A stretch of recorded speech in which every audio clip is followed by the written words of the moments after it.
കേട്ടഡ് category 1 EVSുമായി ബന്ധപ്പെട്ട കുറച്ച് questions നമുക്ക് ഇന്ന് ഡിസ്കസ് ചെയ്യാം. ഫസ്റ്റ് ക്വസ്റ്റ്യൻ, ഒരു വസ്തുവിന്റെ ചാലകത അതിന്റെ ഏതു സവിശേഷതയുമായി ബന്ധപ്പെട്ടിരിക്കുന്നു? ഭാരം, നിർമ്മാണ വസ്തു, വലിപ്പം, സാന്ദ്രത. ഒരു വസ്തുവിന്റെ ചാലകത അല്ലെങ്കിൽ കണ്ടക്ടിവിറ്റി അതിന്റെ ഏതുമായിട്ടാണ് ബന്ധപ്പെട്ടിരിക്കുന്നത്? ഏതു സവിശേഷതയുമായിട്ടാണ് ബന്ധപ്പെട്ടിരിക്കുന്നത്? ആൻസർ നിർമ്മാണ വസ്തുവാണ്. ഒരു വസ്തുവിന്റെ ചാലകത അതിന്റെ അല്ലെങ്കിൽ കണ്ടക്ടിവിറ്റി അതിന്റെ നിർമ്മാണ വസ്തുവുമായിട്ടാണ് ബന്ധപ്പെട്ടിരിക്കുന്നത്. ഭാരം, വലിപ്പം, സാന്ദ്രത തുടങ്ങിയവ ചാലകതയിൽ മാറ്റം വരുത്തുന്നില്ല. ഇനി അടുത്ത ക്വസ്റ്റ്യൻ, വർഗസങ്കരണവുമായി ബന്ധപ്പെട്ട ഘടകങ്ങളെ ശരിയായ ക്രമത്തിലാക്കുക. വർഗസങ്കരണവുമായി ബന്ധപ്പെട്ട ഘടകങ്ങൾ: കൃത്രിമ പരാഗണം നടത്തുന്നു, അനുഗുണമായവയെ വളർത്തിയെടുക്കുന്നു, ഒരേ വർഗത്തിൽപ്പെട്ട വ്യത്യസ്ത സ്വഭാവമുള്ള സസ്യങ്ങളെ തെരഞ്ഞെടുക്കുന്നു, വിത്തുകൾ ഉൽപ്പാദിപ്പിക്കുന്നു. വർഗസങ്കരണവുമായി ബന്ധപ്പെട്ട ഘട്ടങ്ങളിൽ ശരിയായ ക്രമം ഏതാണ്? 3, 1, 4, 2 എന്നാണ്. അപ്പൊ എങ്ങനെയാ വരുന്നത്? ആദ്യം വരുന്നത് ഒരേ വർഗത്തിൽപ്പെട്ട വ്യത്യസ്ത സ്വഭാവമുള്ള സസ്യങ്ങൾ തെരഞ്ഞെടുക്കുന്നു.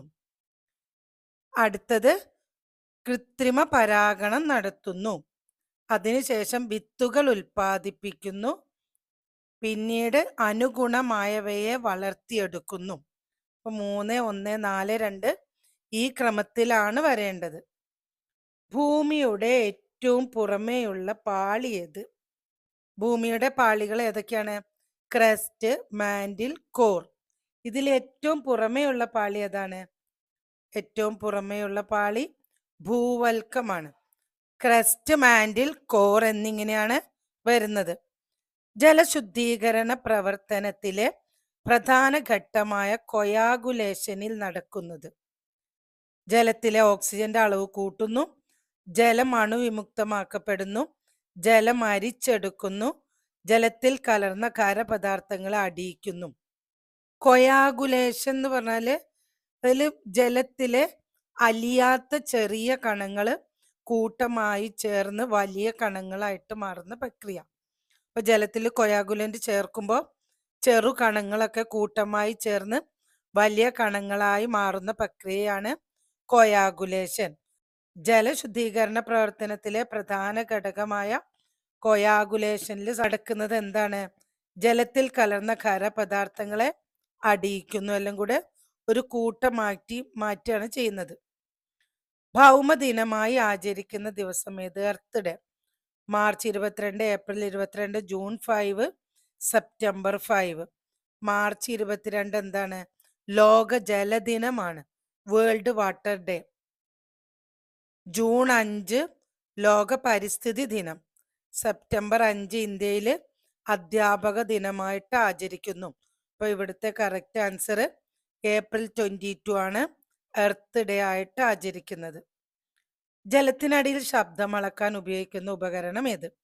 Hydrometer, hygrometer, hydrophone, hygroscope. Hydrometer എന്താണ്? ദ്രാവകങ്ങളുടെ സാന്ദ്രത അളക്കാൻ ഉപയോഗിക്കുന്ന ഉപകരണം. ഹൈഗ്രോമീറ്റർ എന്ന് പറഞ്ഞാല് ആപേക്ഷിക ആർദ്രത അളക്കാനാണ് ഹൈഗ്രോമീറ്റർ ഉപയോഗിക്കുന്നത്. ഹൈഡ്രോഫോൺ ആണ് വെള്ളത്തിനടിയിലുള്ള ശബ്ദം കേൾക്കാനും അളക്കാനും ഉപയോഗിക്കുന്ന ഉപകരണം. ഹൈഗ്രോസ്കോപ്പ് എന്താണ്? വായുവിലെ ഈർപ്പം അളക്കാനുള്ള ഉപകരണം. അപ്പൊ ഹൈഡ്രോമീറ്റർ ദ്രാവകങ്ങളുടെ സാന്ദ്രത അളക്കാൻ, ഹൈഗ്രോമീറ്റർ ആപേക്ഷിക ആർദ്രത അളക്കാൻ, ഹൈഡ്രോഫോൺ വെള്ളത്തിനടിയിലുള്ള ശബ്ദം കേൾക്കാനും അളക്കാനും ഉപയോഗിക്കുന്ന ഉപകരണം. ഹൈഗ്രോസ്കോപ്പ് വായുവിലെ ഈർപ്പം അളക്കാനുള്ള ഉപകരണം. Correct answer hydrophone. സൂര്യനിൽ നിന്നും വരുന്ന അൾട്രാവയലറ്റ് തരംഗങ്ങളെ വലിച്ചെടുക്കാൻ ശേഷിയുള്ള അന്തരീക്ഷത്തിലെ ഘടകം: argon, ozone, hydrogen, carbon dye oxide.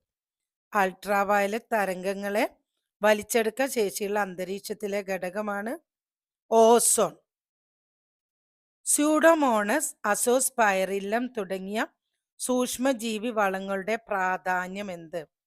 കീടങ്ങളെ കൊല്ലാൻ, മണ്ണിന്റെ ഫലഭൂയിഷ്ടി കൂട്ടാൻ, സസ്യങ്ങൾ വേഗത്തിൽ വളരാൻ, സസ്യങ്ങൾക്ക് നേരിട്ട് പോഷകങ്ങൾ നൽകാൻ. സ്യൂഡോമോണസ്, അസോസ്പൈറില്ലം തുടങ്ങിയ സൂക്ഷ്മജീവി വളങ്ങളുടെ പ്രാധാന്യം മണ്ണിന്റെ ഫലഭൂയിഷ്ടി കൂട്ടുക. താഴെ പറയുന്നവയിൽ ജൈവവളമായി പരിഗണിക്കാവുന്നത് ഏത്? ജൈവവളം: യൂറിയ, NPK മിശ്രിതം, അമോണിയം സൾഫേറ്റ്, കമ്പോസ്റ്റ്. താഴെ പറയുന്നവയിൽ ജൈവവളമായി പരിഗണിക്കാവുന്നത് ഏതാണ്? കമ്പോസ്റ്റ് ആണ് കറക്റ്റ് ആൻസർ. മനുഷ്യ നേത്രത്തിലെ ലെൻസ് ഏതാണ്? Concave, convex, biconcave, cylindrical. മനുഷ്യ നേത്രത്തിലെ ലെൻസ് ഏതാണ്? Convex lens. താഴെ പറയുന്നവയിൽ ധമനികളുമായി ബന്ധപ്പെട്ട ശരിയായ പ്രസ്താവന ഏത്? താഴെ പറയുന്നവയിൽ ധമനികളുമായി ബന്ധപ്പെട്ട ശരിയായ പ്രസ്താവന ഏതാണ്? ധമനികൾ, ആർട്ടറീസ്. ഓക്സിജന്റെ അളവ് കുറഞ്ഞ രക്തം കാണപ്പെടുന്നു. കാർബൺ ഡൈ ഓക്സൈഡിന്റെ അളവ് കൂടിയ രക്തം കാണപ്പെടുന്നു. ഹൃദയത്തിൽ നിന്നും രക്തത്തെ ശരീരത്തിന്റെ വിവിധ ഭാഗങ്ങളിൽ എത്തിക്കുന്നു. ശരീരത്തിന്റെ വിവിധ ഭാഗങ്ങളിൽ നിന്നും രക്തത്തെ ഹൃദയത്തിൽ എത്തിക്കുന്നു. ധമനികൾ എന്താ ചെയ്യുന്നത്? ധമനികൾ, ആർട്ടറീസ് എന്ന് പറഞ്ഞാല് ഹൃദയത്തിൽ നിന്ന് പുറത്തേക്കുള്ള രക്തക്കുഴലുകളാണ്. അപ്പൊ ഇവിടുത്തെ ആൻസർ ഹൃദയത്തിൽ നിന്നും രക്തത്തെ ശരീരത്തിന്റെ വിവിധ ഭാഗങ്ങളിൽ എത്തിക്കുന്നു. ഒരു ഖരവസ്തുവിനെ ചൂടാക്കുമ്പോൾ അതിലെ തന്മാത്രകളുടെ ചലനവേഗതയ്ക്ക് എന്ത് മാറ്റം സംഭവിക്കുന്നു?